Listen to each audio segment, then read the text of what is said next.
يا هلا والله يا اصحابي، عاملين ايه؟ يا رب تكونوا بخير والحاجات الحلوه دي كلها. النهارده جايب لكم حكايه جديده وحاجه كده، انما ايه، فاخر من الاخر. بس قبل ما نبدا في حكايتنا عاوزك تنزل تفجر زرار اللايك وتدعس الاشتراك في القناه، وطبعا كل ما الاشتراك يزيد هعرف انكم حابين الحكايه وعاوزين نكمل فيها. وعلشان ما اخرش عليكم اكتر من كده، صلي معانا على النبي عليه افضل الصلاه والسلام ويلا بينا. بتبدا حكايتنا وبنشوف بطلنا وانج، القناص الامهر على الاطلاق والمعروف بلقب الذئب الصياد، اثناء ما هو بينط من الطياره علشان يبدا مهمته السريه. والطيار بيقول له انه بعت له الامدادات، ولكن بتحصل عاصفه رعديه قويه واللي بتاثر على الاشاره، وبسبب العاصفه الرعديه دي الطيار بيفقد الاتصال مع وانج. ولكن وانج بيتصدم انه مش معاه باراشوت وشويه وهيرشق في الارض، ده غير ان الامدادات بتكون بعيده عنه جدا. لكن بطلنا ما بيكونش مهتم وبيقول له انه هيلاقيها بعدين اول ما ينزل. يا جدع انا نفسي في ربع ثقتك دي والله. المهم بطلنا المحترف بيبدا يغير وضعيه جسمه علشان ينزل في البحر، ولكن في الوقت ده بنشوف واحده اسمها سونغ، ودي بقى يا صديقي هي مزه الحكايه بتاعتي، واللي طبعا هتودي بطلنا في 60 داهيه. المهم سونغ بتكون واقفه هي والعم لو، وبيهجم عليها شرير اسمه داي لونج هو والعصابه بتاعته. بس سونغ بتعرفه انه المفروض ما يكونش هنا، لان دي منطقه محظور عليه والمفروض محدش يدخلها غير عائله سونغ. فالواد داي لونج بيقول لها ما انا عارف، انا مش جاي علشان ادمر حاجه، انا جاي علشان اكون فرد من العيله بتاعتكم، وبسبب ده انا عاوز اخطبك يا سونغ ونكون اقوى عائلتين في مدينه شانجي. في نفس الوقت الواد الشرير بيقول في سره ساعتها بس اقدر استولي على المدينه كلها. اما سونغ فبيكون ردها وانا هرضى بواحد معفن زيك ليه؟ لكنه بيقول لها طبعا لازم تقبلي بيا لانك عارفه خطوره الرفض بتاعي. فسونغ بتضحك عليه وبتقول له انها مخطوبه وخطيبها لو شافه هيمرجحه. بس داي لونج بيقول لها انت فاكراني عبيط علشان اصدق الكلام ده ولا ايه؟ ولا انت مفكره ان لقيت منطقتكم المحظوره دي بالحظ؟ لا مش كده خالص، في 2 من كبار عيلتك هم جواسيس لعائله داي لونج، وعلشان كده انا عارف انك مش مخطوبه وبتحاولي تكدبي عليا. بس سونغ بتحاول تتهرب منه وبتعرفه انها فعلا مخطوبه، ولكن خطيبها مشغول دلوقتي. فالواد البارد ده بيقول لها يلا انا عاوز اشوف خطيبك، هو فين؟ استعجليه كده. وبيتريق عليها وبيقول للرجاله بتوعه استنوا شويه يمكن نلاقيه نازل من السماء. بس المفاجاه ان في اللحظه دي ولسوء حظه وانج بيصدمهم كلهم وبيقع جنبهم بالظبط، وبيطلع وانج على وش المايه وبيسالهم احنا فين كده وايه اللمه دي كلها، ومحدش بيرد عليه من الصدمه اللي هم فيها. بس وانج بيتفاجئ من ان السمك كله ملموم عليه، وبطلنا وانج ما بيكونش مديهم خوانه لان دول شويه سمك واكيد مش هيعملوا اي حاجه، ولكنه بيكتشف انه مش سمك عادي وانه سمك البيران المفترس. وبطلنا بيتصدم لما بيلاقي سمكه كبيره بتهجم عليه بسرعه، بس لحسن حظه ولسوء حظه في نفس الوقت بتطلع سمكه عملاقه اكبر منها وبتاكل السمكه الصغيره. كل ده قبل ما السمكه الصغيره تهجم على وانج، بس وانج بيكون عارف ان الدور هيكون عليه، ولكن باقي السمك بيقوم معاه بالواجب وبيهجموا على السمكه العملاقه وبياكلوها. فوانج بيستغل الموقف وبيخلع بسرعه قبل ما يعملوا معاه الواجب هو كمان. في الوقت ده سونغ بتقول له هات ايدك بسرعه قبل ما سمك البيرانه تهجم عليك تاني، وبالفعل بتطلعه على البر، ولكنه بيلاقي داي لونج وعصابته بيتنمروا على سونغ، لكنه بيستغربهم جدا وبيقول هم لابسين كده ليه وايه لبس العصور الوسطى ده. بس بيتصدم لما بيلاحظ ان اسلحتهم حقيقيه مش مجرد زي تنكري، وبيقول في نفسه هو ايه حصل؟ هو انا دخلت عالم تاني ولا رجعت بالزمن ولا في ايه؟ بس سونغ بتقاطعه وبتقول له انت غريب، شكلك مش من هنا، ازاي جيت من فوق والاشجار هنا مش عاليه؟ وازاي قدرت تنزل من الارتفاع الكبير ده؟ فوانج بيقول لها انت عبيطه يا ست ولا ايه؟ مش شايفه البدله العسكريه اللي انا لابسها؟ لكنها ما بتكونش فاهماه، وفجاه بيقاطع كلامهم وحش اسطوري، وبسرعه كبيره داي لونج بيحدف للعجوز قلاده سحريه وبيقول له اتعامل بيها. والراجل الكبير بيكون عجوز بس نينجا، وبيطير علشان يهجم على الوحش الاسطوري وبيعمل تعويذه في الجو وبيضرب بيها الوحش، لكن الوحش بيعمل درع قوي وبيصد التعويذه. والمثير للاعجاب ان ده كان هدف العجوز من البدايه، وهو انه يعطل الوحش ويشتت انتباهه علشان يحبس الوحش بسرعه في القلاده السحريه. وبالفعل بعد ما بيحبسه في القلاده بيكتشف انه وحش اسطوري من المستوى السابع في الرتبه السوداء. وداي لونج بيقول له جدع بس انا زهقت، اقتلوهم كلهم بسرعه يلا علشان نمشي. فالعصابه بتبدا الهجوم على المنطقه كلها. اما داي لونج فبيروح يتكلم مع سونغ وبيقول لها طالما مش هتكوني بتاعتي مصيرك هو الموت، ولسه هيهجم عليها فوانج بيسحب مسدسه وبيديها له في نص دماغه. كل ده بسرعه جباره وسط صدمه الكل ان الزعيم مات. وبطلنا وانج بيقول حلو الكلام ده انا قدرت احقق رقم قياسي جديد، وفي نص ثانيه بس قدرت اسحب مسدسي واصيب الهدف بدل ثانيه كامله. لكن في اللحظه دي العصابه كلها بتنفجر من الغضب وبيقولوا هيكون عار علينا ان الزعيم يموت وسطينا واحنا لازم ناخد حقه ونقتلهم. لكن العم لو بيتدخل وبيتفادى هجماتهم وبيبدا هو يهجم عليهم وبيدمرهم واحد ورا التاني. ده شكله طلع العم لو بتاع تيكن. المهم بيجي عدد اكبر من العصابه، بس سونغ بتسحب سيفها وبتقاتل مع العم لو او احسن منه مش متاكد. المهم انها بتخلص عليهم واحد ورا التاني لحد ما بيقدروا يهزموا كل العصابه في وقت بسيط وسط صدمه وانج. وبتكون سونغ مبسوطه وعايزه تحتفل مع العم لو، بس العم لو بيقول لها لازم نبلغ جدك باللي حصل وان داي لونج مات، فبتعرفه ان جدها عايز يجوزها اي حد بالاجبار حتى لو ما حبتهوش. بس العم لو بيفهمها ان دي التقاليد الملكيه وانها لازم تتجوز شخص يكون مهم، وبيقول لها ايه رايك في الشخص ده لسه نازل من السماء وقتل داي لونج بكل سهوله واكيد اكيد ده شخص مهم يعني. بس سونغ بتقول له الزواج شيء صعب وكمان عاوزني اعيش مع الهمجي ده. وطبعا وانج بيكون سامعهم وبيقول في سره ايه الكلام الماسخ ده. فالعم لو بيعرفها انه فعلا راجل غريب جدا ولابس لبس شجره ومعاه سلاح قوي ولبس انفض على دماغه، بس ده الموجود يعني قدامنا هنعمل ايه. اما بطلنا وانج فبيقول ايه العالم الهبله دي ويدخل سلاحه مكانه وبيبدا في البحث عن غنائم المعركه. فسونغ بتقول شاف يا عم لو حتى همجي مع الميتين، امال هيعمل فيا ايه لما يتجوزني. بس وانج بعد ما بيجمع الغنائم بيروح لسونغ وبيقول لها ممكن تشرحي لي ايه اللي حصل هنا ده، وبعدها يا ريت تعرفيني اقرب طريق للقصر الملكي. سونغ بتعرفه ان داي لونج كان بيسرقهم وكان عايز يتجوزها غصب عنها بس هو اللي انقذها. فبيقول لها انتوا كنتوا من شويه بتتكلموا عن شيء غريب اسمه اليوهان، هو ايه ده؟ فسونغ بتعرفه ان اليوهان قوه شيطانيه اعلى مستوى فيها الاسود 9 نجوم، وبتقول له انت كمان شفت اليوهان ده وان السمك ده مش سمك عادي، ده من المستوى الرابع الاحمر. وبتقول له انت عمال تسال كتير بس لحد دلوقتي ما عرفناش اسمك، انا اسمي سونغ يان. فبيعرفها بنفسه وبيسالها هل ممكن توضحي لي المكان اللي احنا فيه ده، لكنها بتقول له هفهمك بعدين ويلا بينا نروح لمدينه شانجي علشان شكلها هتمطر. وفي الطريق وانج بيقعد يسال فيها على اي حاجه تيجي في دماغه لحد ما بيوصلوا في المدينه. بس وانج بيكون متوتر من الزحمه الكبيره، لكنها بتقول له ما تقلقش العدد كبير علشان المدينه صغيره اصلا، سكان المدينه 100,000 نسمه بس. ولما بتاخده عندها القصر الحارس ستيورد بيوقفها وبيقول لها ازاي انت يا انسه سونغ تجيبي واحد همجي معاكي زي ده. فبتقول له ها ازيك يا ستيورد عامل ايه، ده وانج عادي. فستيورد بيعرفها انه مش مهتم وانه شايف قدامه شخص غريب وهمجي وراسه مربع وما ينفعش يدخل جوه القصر لان في ملك الجمال يان واشخاص مهمين. وبيبدا يتنمر على بطلنا وبيقول لها انه من الممكن انه يكون جاي يستهدف حد منهم. فسونغ بتقول له بس ما تتكلمش كده عليه تاني، ده ابن عمي وخطيبي. فستيورد بيضحك عليها ويقول لها فاكراني غبي علشان ادخلك، لو عاوزه تكملي الكدبه دي وادخلك وما اقولش لجدك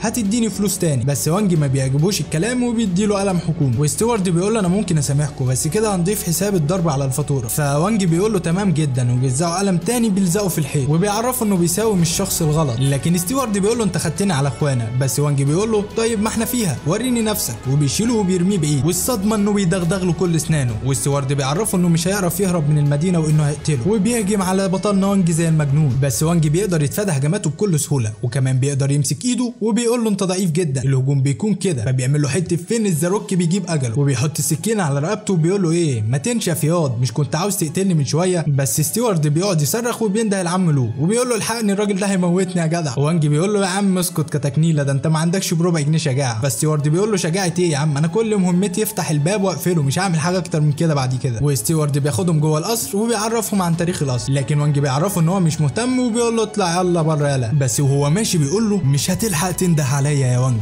لان انتقامي هيكون قريب جدا. اما وانج وسونغ فبيدخلوا الاوضه من اوض القصر وبيكون منبهر بيها جدا، لكن سونغ بتقول له مش وقت انبهار دلوقتي، خد دي وخش خد لك دش يا ريت ما تنساش تغسل دماغك الكبيره دي. فوانج بياخد دش وبيلبس الطقميه الجديده بتاعته، واول ما سونغ بتشوفه بتتصدم وتقول له ايه ده انت طلعت وسيم جدا. وانج بيرد عليها وبيقول لها ما انا عارف، شفتي انا راسي مش كبيره. بتقول له بس الشعر وحش. فبيتصدم وانج وبيقول لها سيبك من الهبل ده دلوقتي، انا عاوز اعرف اكتر عن اليوهان. سونغ بتقول له ما تقلقش انا وعدتك ان انا هعرفك، لكنه بيتفاجئ لما بيلاقيها بتدلق الميه، والصدمه ان الميه بتعمل زي خريطه على الترابيزه وبيبدا يتكون فيها اشكال لحيوانات. فبتعرفه ان اليوهان ده بيكون جزء من الروح ومن الممكن انه يتشكل تاني بعد موت الحيوان، وفي منه انواع زي الابيض والازرق والاحمر والاسود وهو الاقوى، وكل مره بتقدر تترقى فيها بتزيد نجم وتقدر تجمع لحد 9 نجوم. وانج بيسالها معنى كده ان لو جمعت 9 نجوم هيكون عندي 9 ارواح. فبتعرفه ان كل ما تتطور زادت قوه اتصالك بروحك ومهارتك طبعا وقوتك بشكل عام، وبتوريه انه مع الوقت يقدر يوصل للمهارات السحريه. بس وانج بيتحمس وبيقول لها امتى تقدري تعلميني اليوهان ده. سونغ بتفهمه انه مش محتاج تعليم وان ده جزء من الروح، صف عقلك وحاول توصل ليه. فبيقول لها مش متاكد ولكني هحاول اجرب اللي انت بتقول عليه ده. لكن سونغ بتضحك عليه وبتقول له الموضوع مش سهل زي ما انت متخيل، ده محتاج شهور علشان توصل له. ولكن الصدمه ان عمنا وانج بيقدر يوصل لليوهان ده من اول مره، وسونغ بتطنح من الصدمه وبتقول له ازاي، ده من المستحيل انك تعرف تعمل الحركه دي. في اللحظه دي بنشوف ستيوارد وهو عمال يسخن الملك سينج وبيعرفه ان سونغ جايبه له في القصر شخص همجي ومجهول، وبيقول له بس انت يا سيد الملك ما تعرفش اي حاجه ولا هي فكرت انها تقول لك. فسينج بيقول له يعني سونغ جايبه لنا زباله في القصر. فستيوارد بيقول له هي حاجه قريبه من كده، لكن عار عليك انك تسيب اختك تتصرف براحتها بعدين هتطردك من القصر. فبيتعصب سينج وبيكسر الكاس اللي في ايده، بس اخوه بيقول له اهدى ممكن يكون حضوره في مصلحتنا. وسينج بيقول له مش مهم، المهم انك يا ستيوارد تكون بتتكلم صح علشان تعيش بعد كده. في الوقت ده بنشوف وانج اللي بيكون في عالم تاني وبيلاقي اليوهان الخاص بيه، لكنه بيتفاجئ ان اليوهان بقى شبهه وبدا يعمل حركات صعبه، وبيلاحظ ان ده نفس الاسلوب اللي استخدمه العم لو، بس بيكون احسن واسرع بكتير من العم لو بتاع تيكن ده.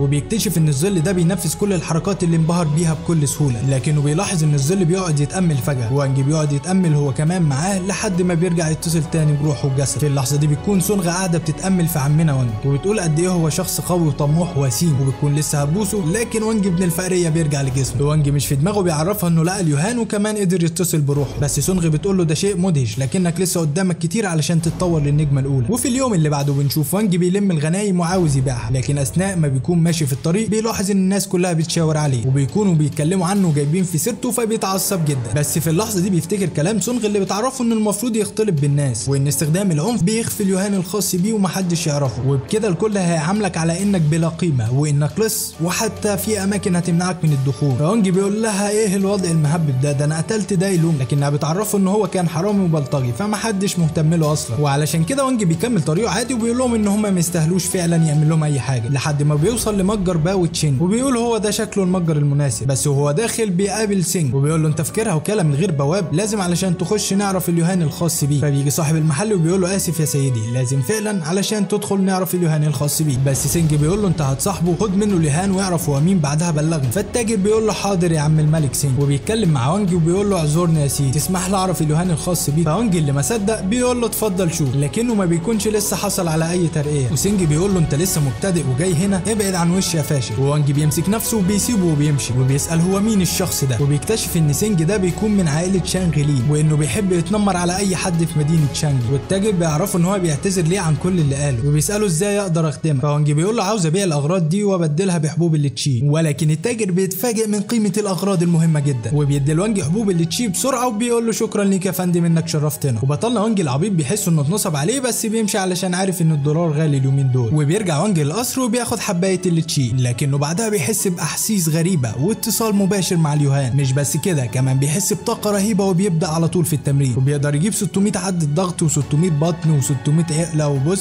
600 اي حاجه تيجي في دماغك. بس ده طبعا كله كده، انا بقالي سنه في الجيم وما بعرفش اجيب 10 عقله على بعض. المهم بيقولوا ان عمره ما حس بالبامب ده في كل حياته، وكمان اكتسب ميزه خطيره وبدا يحس بالخطر عن بعد. فبيتسلق الاعمده وبيفتح فتحه في السقف علشان يشوف فيه ايه، وبالفعل بيكون في رجال جايين يهجموا على القصر، بس شكل ستيوارد كده عاده لينتقم وبيقول لهم ما تضربوش اي حد بعنف لحد الموت علشان ممكن يكون من عائله شانغلين، واحنا عاوزين نعلم الهمجي ده الدرس مش اكتر. ومن الواضح كده ان هم مش عارفين هم بيلعبوا مع مين. فبينزل لهم عمنا وانج وبيكون في واحد من افراد العصابه حاسس بالملل، فوانج بيقول له تعالى ده انا هنيمك واخليك ترتاح. لكن فرد العصابه التاني بيسمع صوت الخبطه وبياخد باله، ولكن بيظهر له وانج من على الشجره وبيعملوا حته شاورما، وما بيفضلش غير واحد اللي بيكون خلاص قرب من اوضه وانج. وستيوارد بيقول لهم خدوا بالكم ده مكان الهمجي وممكن يكون مسلح. وانج بيقول له فعلا لو كنت مكانك ما كنتش جيت هنا اصلا. لكن قبل ما يتحرك الشخص ده بيلاقي السكينه على رقبته وبيقول له ايه جابك لحد هنا. ففرد العصابه بيعرفوا ان خطيب الانسه سونغ همجي واحنا كنا هنربيه مش اكتر. بس وانج بيقول له معاك 10 ثواني تعترف مين بعتك والا هتموت. فبيعترف له وبيعرفه ان اللي بعته هو مستر سينج. وانج بيعرفه ان لحسن حظه انه ممنوع يكون عنيف وبيضربه بظهر السكينه وفرد العصابه بيغمى عليه. وانج بيقول انا هخزن العنف كله علشان هفضيه على سينج. وبعدها اخو سينج اللي اسمه ستاما بيلاقي افراد العصابه كلهم مرميين في الزباله، فبيقول لهم اصحوا يا بهايم وبينزل فيهم كلهم تلطيش. فبيسالوه حصل ايه بتضربنا ليه احنا ايه اللي جابنا هنا احنا كنا في القصر اصلا. في الوقت ده ستاما بيفهم انه بيلعب مع شخص خطير، ده ضرب رجالته من غير ما يشوفوه حتى، وبيقول لهم انا غلطان ان انا اعتمدت عليكم اوري وشي ازاي لاخويا الكبير دلوقتي، لكن اللي حصل ده مش هيعدي على خير ولازم انا اللي اتصرف. شكلي محتاج ارجع اتمرن تاني لان المعركه دلوقتي مش سهله، استعد لي يا وانج. وبس لحد هنا بتنتهي الحلقه، بس دي مش كل الحكايه. لو عجبتك حكايتنا فما تنساش تعمل لايك، عاوزين نوصل الفيديو ده لاكبر عدد ممكن من اللايكات. وكمان لو لسه ما اشتركتش اشترك في القناه وما تنساش تفعل زرار الجرس علشان تتابع باقي الحلقات اول باول. وبس كده، يلا دمتم في رعايه الله والسلام.